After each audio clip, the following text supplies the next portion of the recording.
Okay guys, since I touched upon Cubism in my previous video, if you haven't seen it, it's a portrait done in like a very Cubist style of rendering. I didn't go all the way in. I did combine my own abstract take with Cubism, which is also abstract, with like a portrait. It's been so long since I've drawn a face. I don't remember the last time I drew a face, so that was really fun. I will get back to drawing faces again because I realized how much I love doing it. I used to love doing portraits and I don't know why I haven't been doing it for like, I don't know, 6 years now. So basically Cubism is a style of art which aims to kind of show all of the viewpoints of what a person could be, from like, you know, the front, the back, the posterior, the sides, just all at once you see in a two-dimensional surface. So I think that's what makes it outstanding. So it's called Cubism because it's actually a bunch of little cubes, or big cubes, or just cubes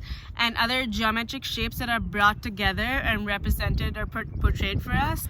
So as many of you know, Cubism was brought about by Picasso and George Braque. So Pablo Picasso, the whole world knows of Picasso. You ask anyone walking down the street, they know of Picasso, but not many people know of Braque. He was equally significant. He was equally important. He should be given the same amount of attention, if you ask me. But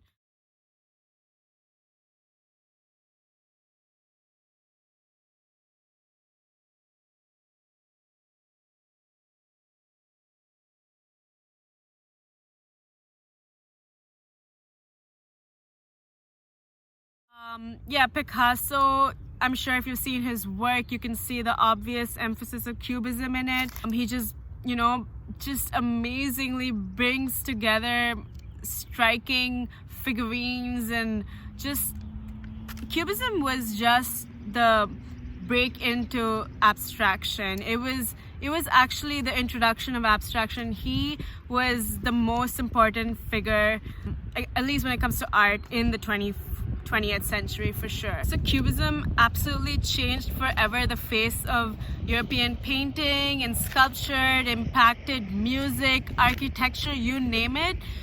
Cubism had severely just impacted and affected many humans and many artwork and many ways of thinking in ways you can't imagine. So basically how Cubism works is, well, subject matter and objects, they're like broken into pieces and they're rearranged together using cubes and geometrical images. And between 1910 and 1920, Picasso and Braque were laying the foundation of Cubism in France, but their impact was so far-reaching that they were also influencing and impacting other movements like constructivism and Dadaism and Futurism, all the way in like other countries. That's just how influential they were with their work.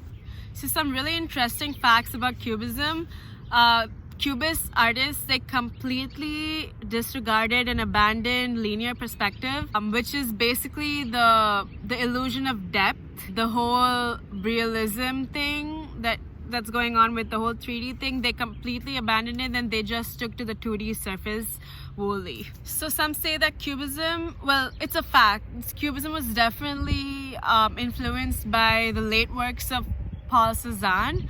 He basically simplified his forms and he just used like cones and spheres and cylinders. He literally just used that to demonstrate his images, and it's an obvious influence on Cubism, which came after. So Cubism is definitely considered the first abstract art movement due to its limited color palette, limited means of shading or motive to shade, just, you know, absolutely breaking it all down into geometric shapes. So funny fact, Cubism, when it first came out, it was originally seen as sort of scandalous. Art critics, they just the idea of not representing the world as it is was definitely anxiety inducing for them.